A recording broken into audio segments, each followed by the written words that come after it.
Welcome to Chasing Impact, Not Sales, where heart meets hustle, strategy meets service, and selling feels good again.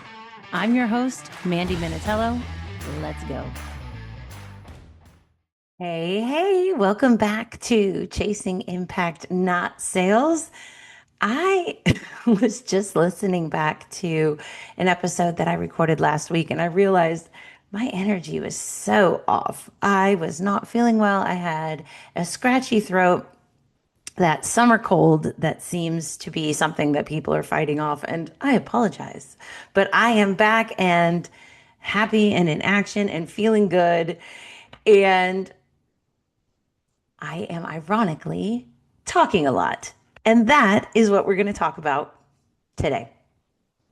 Um, It's so funny because anyone in sales, whether you are the founder and started off your business as a one man or woman show, and so you were doing all the sales, or you are a sales leader yourself, or you're training a sales team or whatever, we have all at some point been on a sales call where we find ourselves just talking and talking and talking and talking. And it's like, what some people will call like the word vomit, and you're like, no, because you know you're in the moment and it feels so awful, but you just can't stop it. And that's what I want to talk about today. We're going to talk about the hidden cost of over explaining. Okay. Like, we all come into a sales call with a perfectly curated idea of what it's going to run like. We have the frame, we're going to do the discovery, we're going to get to where we're laying out the value stack, and then we're going to, make the offer and hopefully have a conversion. But there's a moment in the sales conversation where things go sideways. And it doesn't always go sideways. There's a moment in almost every single conversation where things start to feel uncertain, and that's where things can sometimes go sideways. So let's talk about that space of uncertainty that almost always happens, right? It's the space, it's the place, it's the time where the buyer pauses, and there's this hesitation, and maybe they ask one more question. And then most salespeople have the tendency to want to respond the same way, and that is explain more. And so it's just our natural tendency. We want to make sure that there's absolute clarity. Like, that's what we're trying to do. We are trying to make it clearer. And so what we're doing is we're explaining more, we're adding details, we're justifying the details that we're adding. And that's this moment when the entire conversation just starts to fall apart. It's unraveling before our eyes. That's where that word vomit is coming. And we're like, oh, no, trying to pull it back, to go back, to rewind to where things felt okay a second ago. And now all of a sudden, I'm not sure what just happened. Because what really did just happen is that over explaining does not create clarity, which is exactly what we were trying to do. We were trying to create clarity by explaining, and then we crossed that point, and now we're over explaining. And what have we created instead of clarity? It's just mass confusion. You're confused, they're confused. It's like, what just happened? Because when you say more, it doesn't always make things simpler. When you say more, you make that decision feel even bigger than it already felt. You've made something that a second ago just felt a little uncertain, and now you've made it feel very complex. It's a heavier decision. It's harder to process because now it just feels like they had one more question, and then instead of becoming clearer after that question was answered, it's become more complex because more stuff was said, which creates more questions. And then the decision starts to feel more and more complex. And so then the buyer starts to either slow down or shut down. They they either slow down or they just stop. And this hesitation is where that problem unravels. What's actually happening is that when a buyer hesitates, if we go back to where they took a pause, they took a beat, they asked one more question, they're rarely asking because they actually need more information, which is what the misinterpretation is on the side of the salesperson. We think, oh, they're asking a question, they need more information. Let me go back and explain everything all over again. Let me explain everything in a little bit more detail. Let me explain everything in a different way. My husband calls me out on this regularly. Like, I have a natural tendency to explain something. And then if I feel like the person I'm explaining it to maybe doesn't get it, I go back to the beginning and explain the whole thing in a completely different way. Thinking, okay, it's their learning style, right? And so I have to just try again. And it's not that they needed more information. It's just because something in there didn't feel quite clear yet. So instead of going back, rewinding, and starting all over again and trying to explain it with different details or in a different manner, we just need to become clearer on what they need clarity on. That is what's going to create clarity, is us getting clear, us being the sales professional, us being the sales leader. Like, be the leader of the conversation. Maybe they don't fully see how this is actually the solution to their problem. Maybe they're unsure about what the next thing to happen should be. Maybe when they're headed into the sales call, and I see this a lot because we don't call them sales calls. We've gotten really good at calling them something else. And then when they get down to it, the decision feels bigger than what they had gotten in, what they had expected when they were getting into this call. And then when you respond by explaining more, you're adding pressure to a moment that was already a little bit uncertain. So now, instead of making that decision, even if that decision feels a little heavier than expected, they're still trying to make that decision. But instead of deciding, you've put them in a position where they're trying to keep up. Like, okay, I was almost there, and now you've added this whole other layer of stuff that, like, I'm not sure what's going on. The real cost of over explaining is the degradation of the conversation. If you were leading the call and you were going through remember the like perfectly like idea of the frame and the discovery, and then you're laying out the value stack, and then they hesitate, and then they say, like, I just have one more question. And then you word vomit to try to explain every piece of the value stack, or to go back over their pain point, or to reframe. You've now moved from guiding and leading that conversation to convincing them. And we know what happens when you feel like you're being convinced. It doesn't feel good to anybody. Or worse, it could start to feel like coercion because you're trying to turn their words. And what you've turned is from the clarity of your call to just noise. And this is that part where it's like, because you feel that the buyer starts to feel it. You feel their discomfort. You feel their confusion. You feel their hesitation turning into slowly stalling to stopping.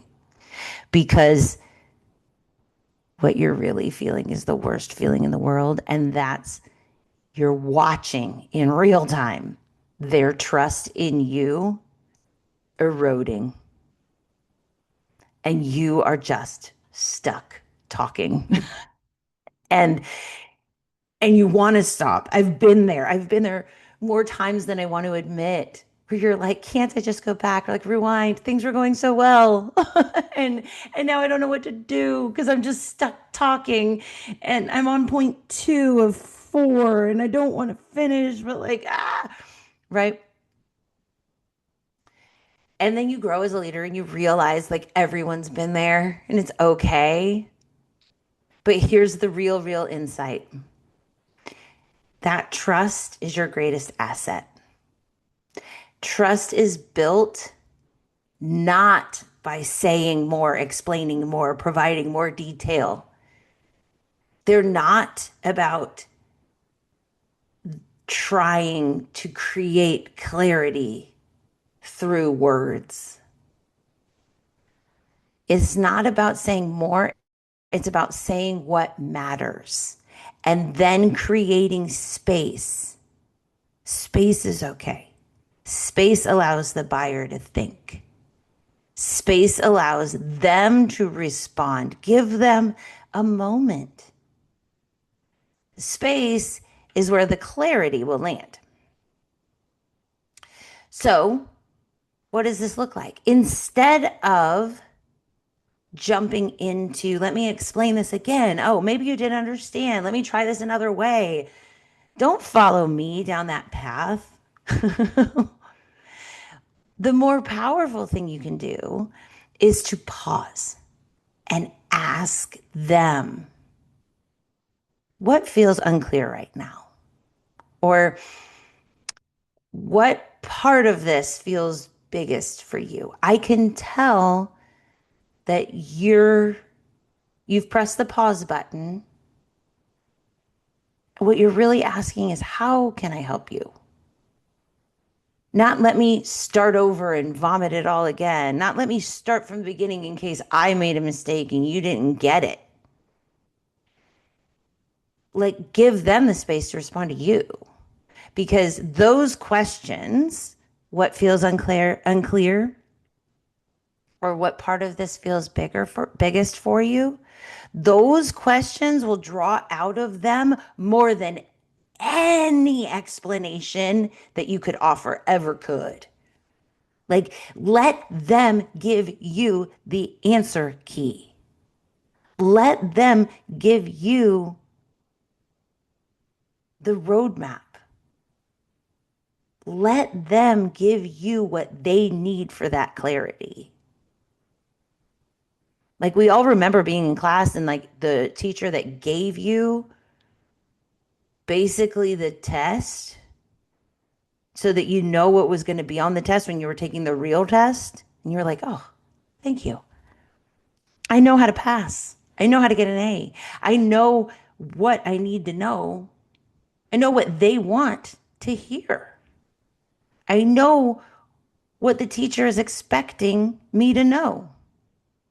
That's what the buyer is giving you. They've given you their pain point and now they're going to give you what feels unclear. And then you can determine from a space of integrity instead of a space of like what it is they need to hear, whether or not your solution is right for them, whether or not the timing is right, all of that. And you come to this place of actual clarity, actual momentum. Like, think about your last few sales conversations. Maybe they were today, maybe they were this week, maybe they were years ago if you've moved, into a different role, but we've all had it where you started explaining more. And think about it. Did the person say, "Hey, can you explain that to me one more time?" Because likely they didn't. Likely you may have thought that's what you heard. You know how when you hear something and it's not actually what was said? They never actually said, "Hey, explain that to me again. Can you explain that to me in a different way? I don't think I understood. Can you go into more detail about that?" They probably didn't say any of that. But that's what you thought would solve the problem. And then as you were explaining and you're watching their eyes glaze over, if it's a Zoom call or an in-person call, you're watching yourself lose them. You're watching yourself lose their trust. You're watching them slip away. Think about what triggered that in you. What was it that they really said? What was it that really happened? And what might have happened if you slowed down instead and you asked them, hey, I'm noticing and I'm thinking, can you tell me what feels unclear for you? Because saying more is not going to close more deals for you. But creating clarity absolutely will close more deals for you. So don't confuse wanting to create clarity with explaining more. Clarity does not come from adding information, for rehashing. It comes from removing the confusion. And there's no better way of knowing how to remove it than to ask how to remove it. Because in sales, just like it's never about coercion, it's never about convincing, it's also never the goal to overwhelm someone into a decision. I've heard it said 1,000 times, and I don't know who the originator of it is, but they say a confused mind says no. An overwhelmed mind also does. They're not like, oh, yeah, you've explained so much to me. There's so many details that I'm not really sure what's happening. So, sure, let's go ahead and do this. Like, no. The goal is never to overwhelm someone into making a decision. It's not going to happen that way. The goal is to help them see clearly enough to feel empowered, to feel that trust to make a decision. So don't feel bad about the times that you word vomited. We've all done it. But think about what could have been, what should have been in a different way, and you'll close way more deals and create some very, very happy customers. You just got to take a pause. Sometimes the best thing is just to take a pause and to realize true clarity is in that breath. Let's go. Thanks for listening to Chasing Impact, Not Sales. If this episode sparked something, share it, subscribe, and remember, real sales come from real service. Keep chasing impact.